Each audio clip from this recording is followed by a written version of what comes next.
మీకు ఇంకో మాట చెప్తాను. దేవుని చేత తృణీకరించబడి దేవుని ప్రేమకు నోచుకున్న వ్యక్తి ఒక వ్యక్తి ఉన్నారు బైబిల్లో. దేవుని చేత చెప్పండి దేవుని చేత తృణీకరించబడి మళ్ళీ దేవుని చేతనే ఏర్పరచబడిన వ్యక్తిగా, ఘనపరచబడిన వ్యక్తిగా బైబిల్లో ఒకరున్నారు. ఆమె ఎవరో తెలుసా?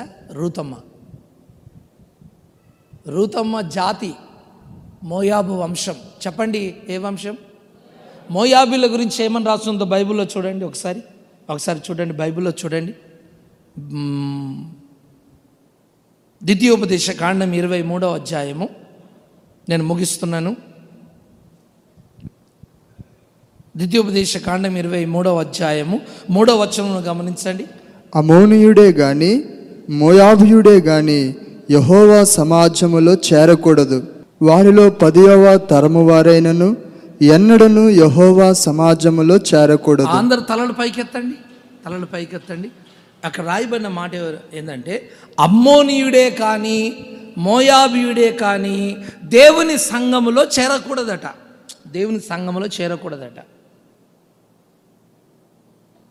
ఇప్పుడు రూతమ్మ ఏ వంశానికి చెందిన వ్యక్తి? మోయాబీయురాలు. ఇప్పుడు ఆమె సంఘములో చేరచ్చా? చెప్పండి, సంఘములో చేరచ్చా ఆమె? చెప్పండి, చేరకూడదు కదా. ఆమె సంఘములో చేరకూడదు, ఆమెను సహవాసములో చేర్చకూడదు. దేవుడే చెప్పాడు, మోయాబీయులను సంఘములో చేర్చుకోవద్దు, అలాంటి వారిని మందిరానికి రానివ్వద్దు.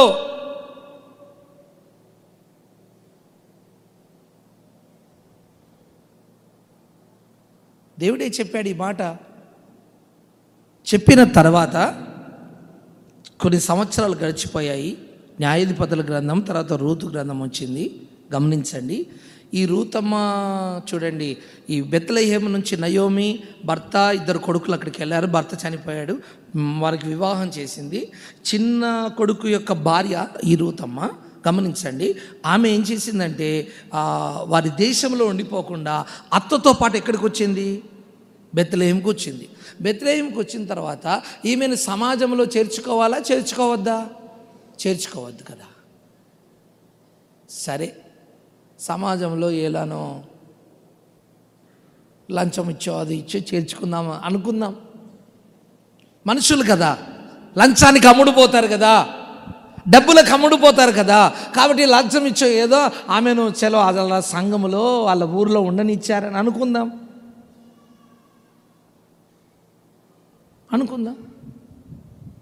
కానీ బైబిల్ గ్రంథంలో యేసు ప్రభు యొక్క వంశావళి పట్టికలో ఆమె పేరుని ఎక్కించాడే దేవుడు.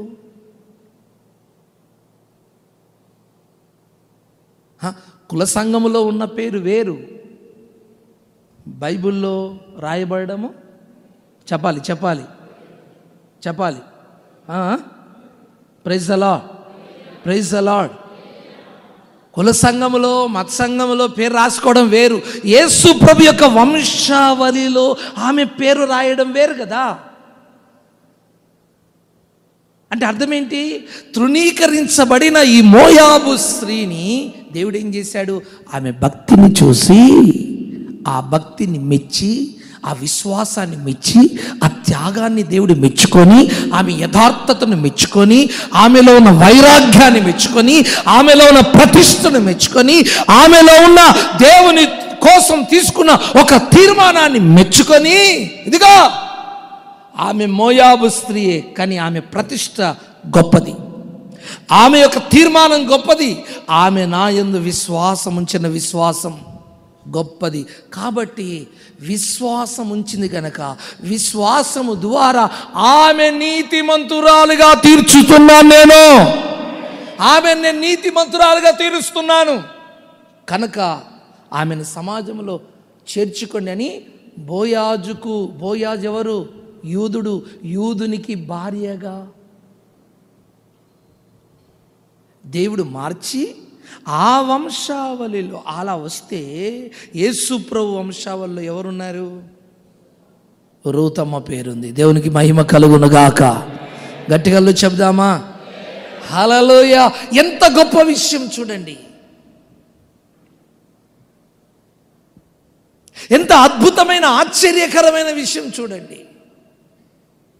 ఒక తృణీకరించబడిన ఆ అమ్మాయికి దేవుడు బైబిల్లో స్థానాన్ని కలిగించాడే. వద్దు పో అని తృణీకరించిన జాతిలో పుట్టిన ఆమెను తన సన్నిధిలో, తన వంశంలో చేర్చుకున్నాడే దేవుడు.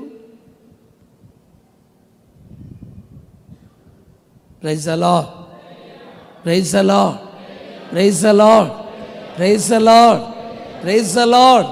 కనుక దేవుని బిడ్డలారా, ఈరోజు దేవుని సమాజముగా, సంఘముగా కూడి ఆయన రక్షణను స్వీకరించి, ఆయన అభిషేకాన్ని పొందుకొని, ఆయన సన్నిధిలో ఒక పరిశుద్ధమైన జీవితం చేస్తున్న నీ జీవితంలో అద్భుత కార్యములు, రూతమ్మ జీవితంలో, యోసేపు జీవితంలో, దావీదు జీవితంలో చేసిన కార్యాలు తృణీకరించబడిన నీ జీవితంలో కూడా నా ప్రభు చేయబోతున్నాడు.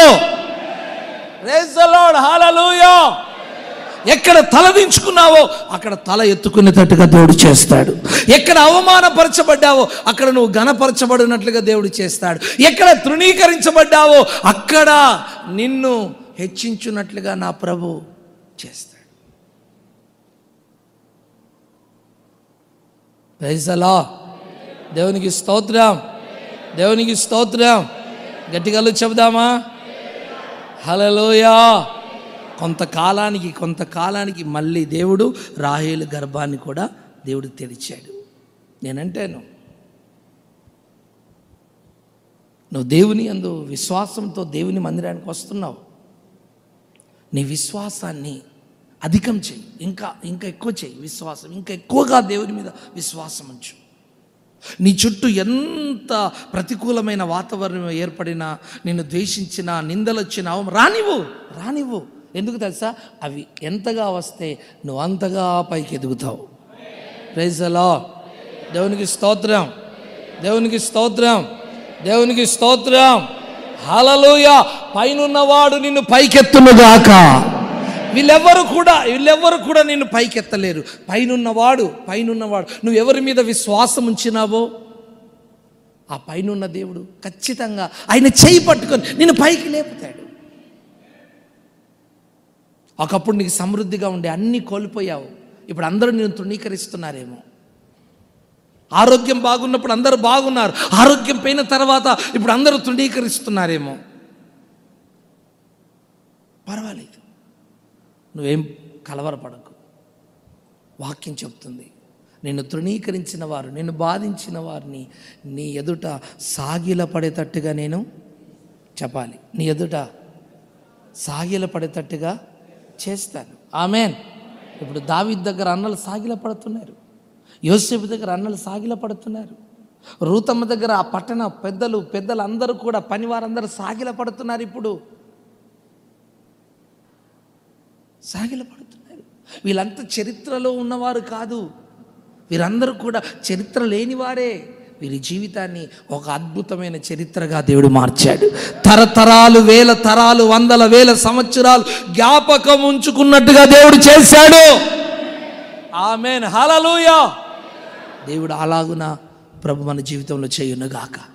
దయచేసి అందరూ లేచి నిలబడదామా?